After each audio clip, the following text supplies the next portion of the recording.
hasta hace poco había un sector de la prensa hoy desplazado del poder que se sentía muy bien, estaba muy cómodo.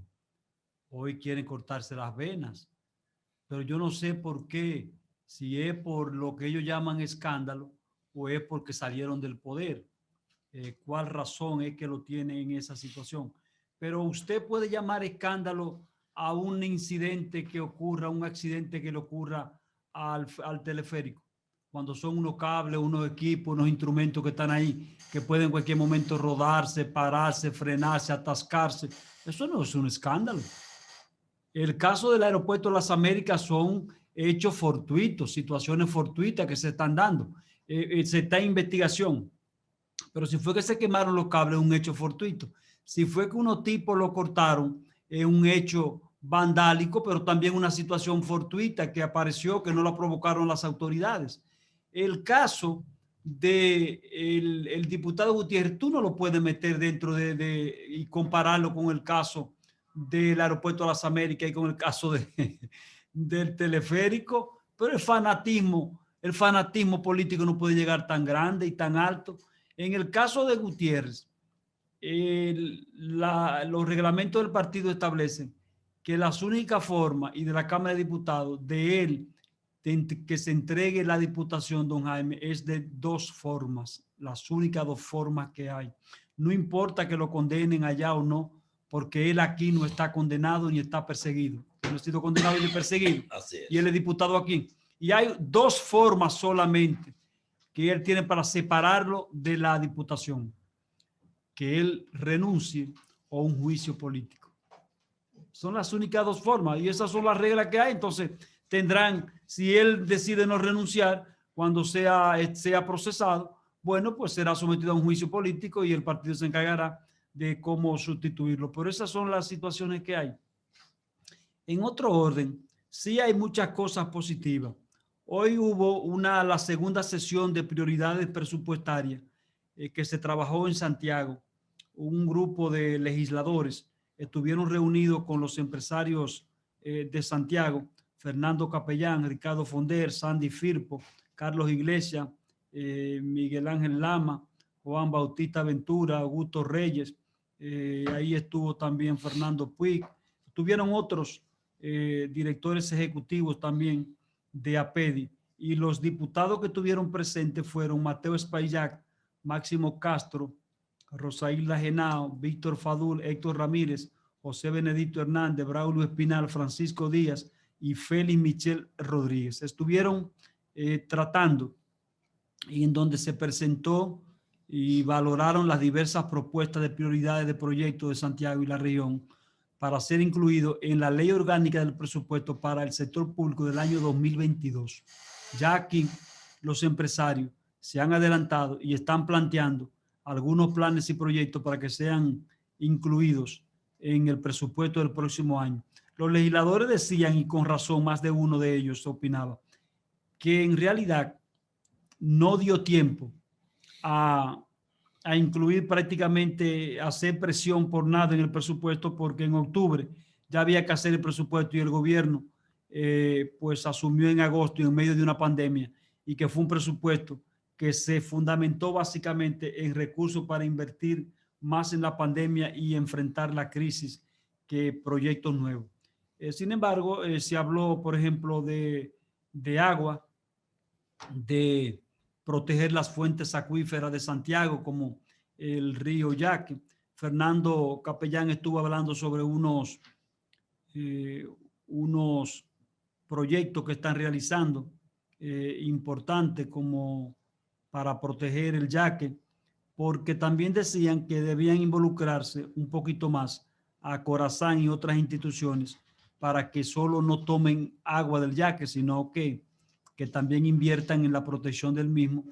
Y decía la diputada Hilda Genao a los empresarios que ellos no pueden únicamente pensar en proyectos de desarrollo, por ejemplo, para generar empleos en el caso del municipio y la ciudad de Santiago, que tienen que pensar en la sierra. En la sierra, decía ella, no hay un empleo creado por empresas de Santiago, no hay una sola empresa de Santiago. Y yo me puse a pensar, pero es verdad, es raro que en esos pueblos de la Sierra Jánico, Sabana Iglesia, San José de las Matas y otros, no han desarrollado ni incubado empresas, ni se ha instalado ninguna empresa de zona franca en esa zona. Una zona que depende básicamente de la cultura agrícola, pero que la producción agrícola ha bajado muchísimo en esa zona también.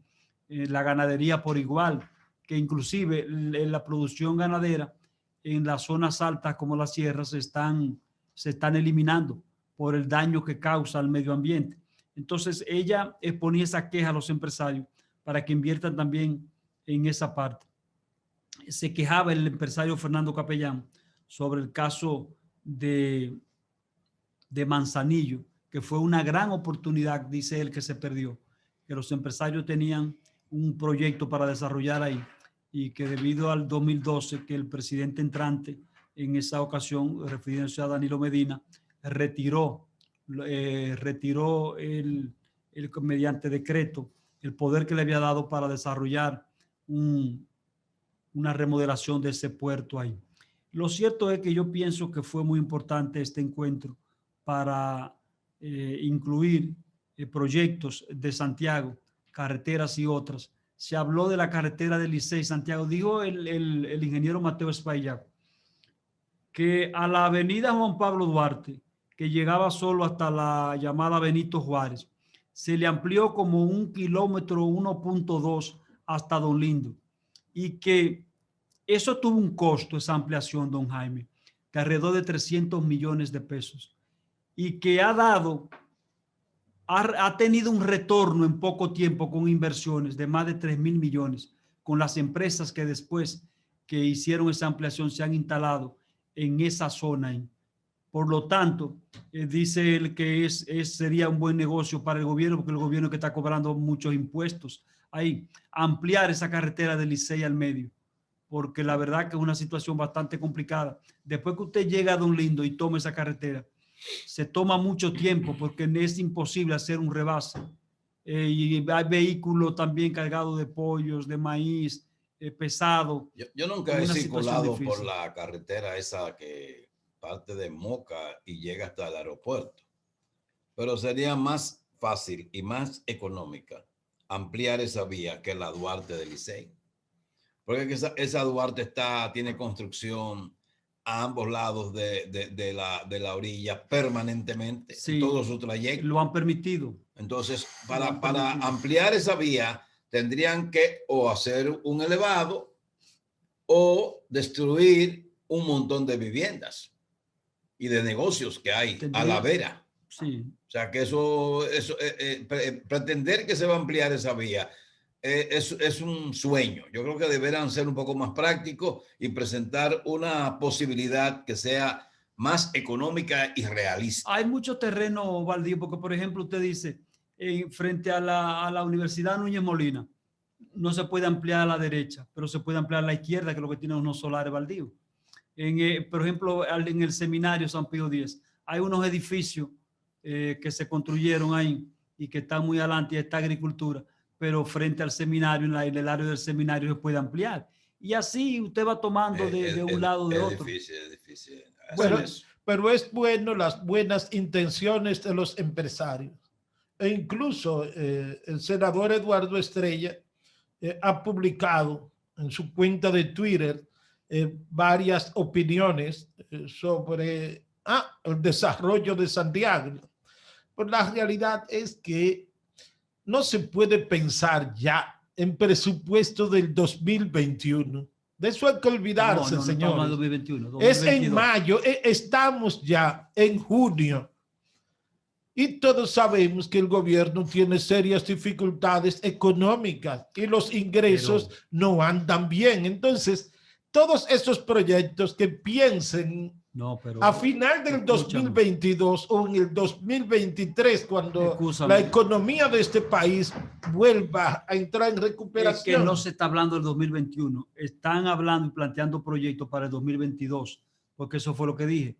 El presupuesto del 2021 se hizo en octubre del año pasado y no hubo tiempo de agregar muchas cosas porque un presupuesto que se hizo fue para enfrentar una pandemia y la deuda. Pero es que yo estoy sorprendido que tú me vengas a hablar que están incluidas en el presupuesto del 2022 cuando el presupuesto de cada año.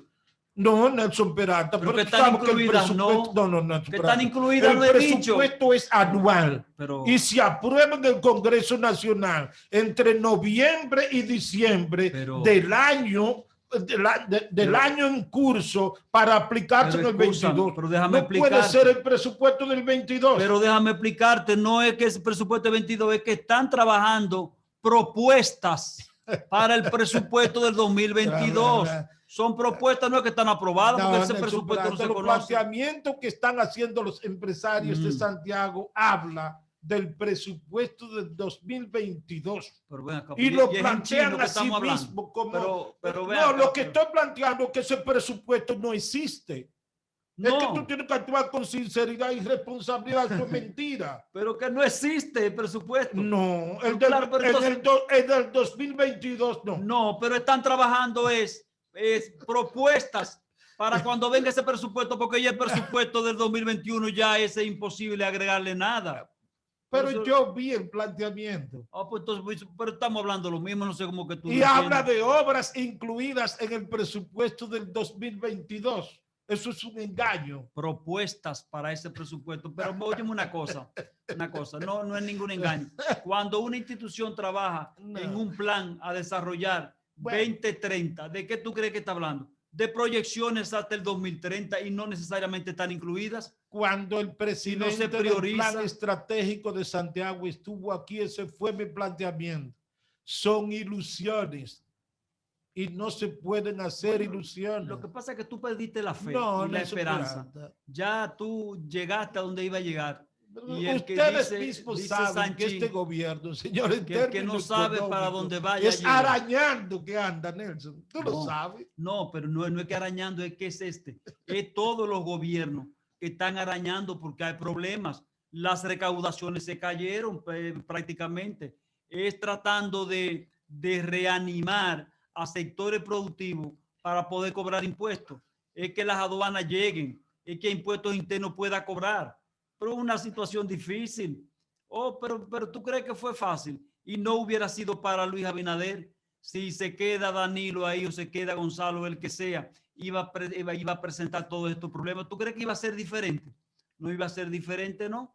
Iba a ser una situación similar porque es la misma afectación para toda América Latina y el Caribe por los problemas de la pandemia. Pero bueno, lo importante es que se estén reuniendo, que hagan propuestas y establezcan prioridades para el futuro, para los próximos presupuestos, y ojalá que la República Dominicana no se queden los presupuestos en la capital. Ahora, por ejemplo, va a haber una intervención en estos días del puente Profesor Juan Bosch. Se preparen los que van a la capital y cruzan. Esa es la zona oriental. Sí. Eso es una locura. Lo van a cerrar por 45 días. Para darle mantenimiento, reparaciones y cosas. Ese no es el más grande es el Duarte, el Juan Pablo Duarte. Pero como quiera, porque ese puente vino a resolver un problema para los que crucen. Es un caos. Sí, porque es que el Santo Domingo eso es más grande que el distrito y yo creo que parte de los otros Santo Domingo. Sí. O sea que va a ser un gran caos. Lo van a cerrar por 45 días, anunció. Aunque tienen una salida por la circunvalación norte. Hay un cronograma que presentó, el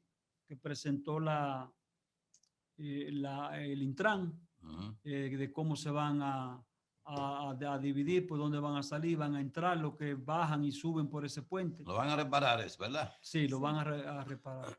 Lo importante es que se tenga todo el dinero necesario para la reparación y que la compañía que gane esa licitación se comprometa a trabajar 24 horas. No, 24 horas incluyendo la noche. Sí, no, 24 horas. 24/7. Porque eso es una obra que no puede... 45 días, mucho lo que le van a hacer, porque en 45 días casi se hace un puente. Bueno, si hay recursos. Sí.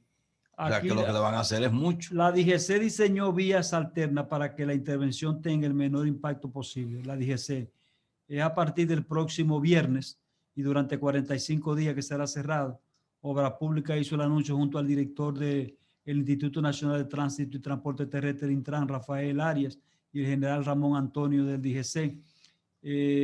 Dijo el Obras Públicas que el principal trabajo será el cambio de las juntas de expansión que fueron adquiridas por las autoridades en Alemania, y explicó que la propia compañía vendedora laborará en su colocación. También incluyen revisión del cableado y corrección de otros males en las vías peatonales.